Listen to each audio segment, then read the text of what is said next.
guys, my name is Sandra and welcome to another episode of Longmouth. Today's video is quite different from the usual, like usually it's like a panel and people screaming over one another, myself included. I am probably anyway, I thought I would do something different today. This is kind of like a movie review slash my opinion. It's a movie called Acrimony. If you haven't seen it, well, lots of spoilers here, or maybe not. I'll try to keep it as minimum as possible. I mean, the movie itself started off great, but then it went downhill for me.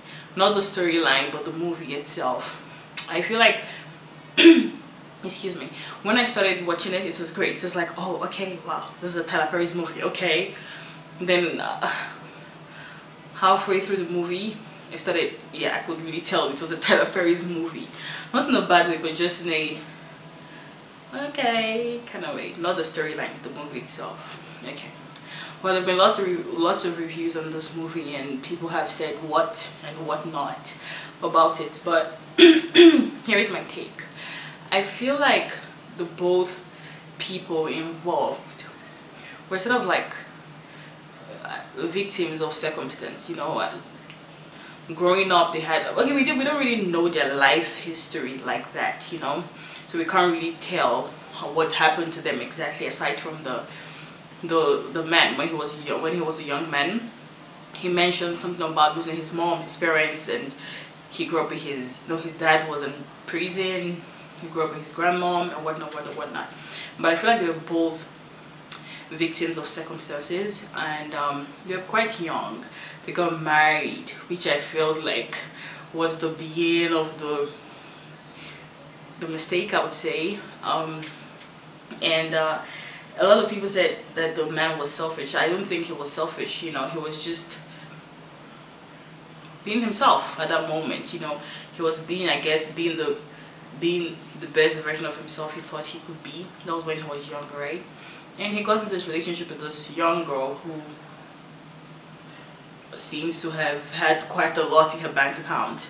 And I wouldn't say he took advantage of her, right? I mean, she kept on saying that he would say it in such a way that she would have no choice than to give in.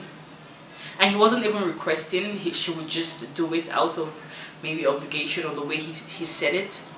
But then that was just a part of the story. We don't really know the guy's part of the story. Maybe he just said it casually.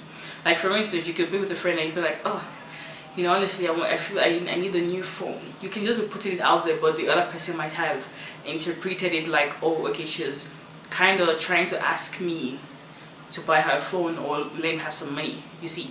So we just only heard her part of the story. We don't really know his side of the story. So I would say it's quite, we can't really say the guy was selfish. I mean, someone said, actually my sister said the guy wasn't very selfish. The lady wasn't as selfish as the guy. Or men are not very selfish. Women are just the ones that are not selfish enough. Well, I don't think the guy was selfish. I just thought he was doing his best to him. I thought he felt like that was all he could offer at that moment. And I always say to people that you always have the power to leave a situation you don't like. Or you can choose to stay. This man was there trying to build himself for as long as he thought he could go, and the lady had the choice to either want to still be with him or not. So I can't blame someone for dreaming, for being who they want to be, but you have the power to either stay with them or not. And I think that was the mistake she made. She stayed for 18 years. And I was like, okay, bro, you can't even get a job, right? But we didn't really know what happened exactly in the 18 years, the term, whatever. We don't really know what happened in the whole 18 years, but from the story, it seemed like he never ever got a job, and she was the one always paying for everything and taking care of him and the household, of course, which would definitely cause some sort of resentment.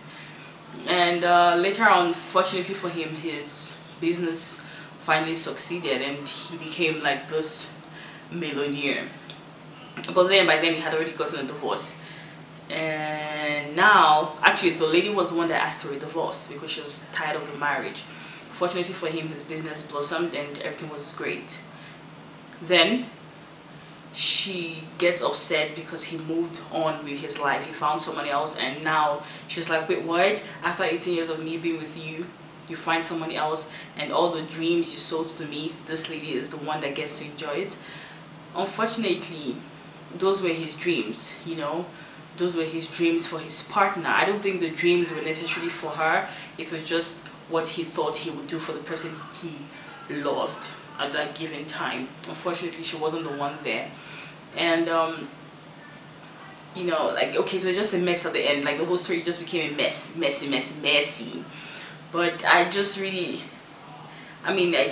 hope that people that saw this movie, maybe anyone, both male and female, I hope they're able to just learn that sometimes life is unfair, and people will sometimes put themselves first, and sometimes people won't be the nicest, and they won't always be what you want them to be.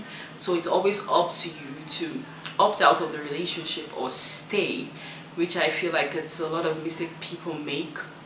It's a mistake a lot of people make. They choose to stay in the relationship and always trying to see where it gets to, but at the end it never really gets anywhere, or maybe it gets somewhere and unfortunately they are not part of where it gets to, you see. So, you know, I mean, if you think your relationship right now is a mess or whatever the case might be, and you're struggling to leave the relationship, you know, I think the first step is about just taking power and ownership of your own life and saying to yourself, you know what, I'm actually allowing this person treat me like this. Because I feel like a lot of people have this victim mentality where it's like someone is doing something to them always. And don't get me wrong, I mean, I believe people's behaviors can sort of trigger some emotions and feelings, right? But then you choose to stay, you choose to allow their behavior affect you in such a way. So the first step, I think, of finding yourself again, is about just recognizing the power you have and just say to yourself, you know what, I'm actually allowing this person to treat me this way. Even if you still find yourself in that relationship, but now you know you're the one allowing them. They are not just doing it to you, you're allowing them. So you're like, okay, you know what, the day I finally decide not to allow this person anymore, I will be free. So it's really up to me to choose the day I want to be free, you know. And I mean, I mean, someone might say it's a bit difficult or it's not as easy as I make it seem. But then it all starts from the mind. The moment you begin to speak to yourself, you know what, I'm actually allowed. Because the truth is, most times we allow people treat us a certain way.